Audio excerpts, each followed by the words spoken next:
আপনি কি জানেন রাঙামাটির কাপ্তাই লেকের নিচে একসময় ছিল গাঁথনি দেয়ালের শহর, রাজবাড়ি, মন্দির আর হাজারো মানুষের বসতি? ১৯৬০ সালে কর্ণফুলী নদীর উপর বাঁধ নির্মাণ করে তৈরি করা হয়েছিল কাপ্তাই জলবিদ্যুৎ প্রকল্প।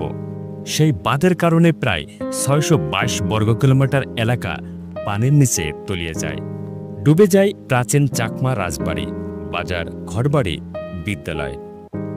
বাস্তুচ্যুত হয় প্রায় ৪০,০০০ মানুষ। অনেকেই চিরদিনের মতো হারিয়ে যায় ভারত সীমান্তের অপারে। আজ আমরা যেখানে নৌকায় ঘুরে বেড়াই, একসময় সেখানে হাঁটত শিশুরা, চলত বাজার। শীতকালে লেকের পানি সরে গেলে কখনো কখনো উঠে আসে ইটের দেয়াল, ফেলে আসা জীবনের চিহ্ন।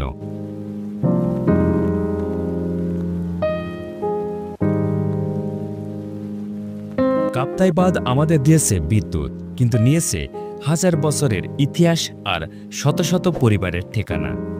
একটি হারানো শহর যা আজও পানির নিচে ঘুমিয়ে আছে।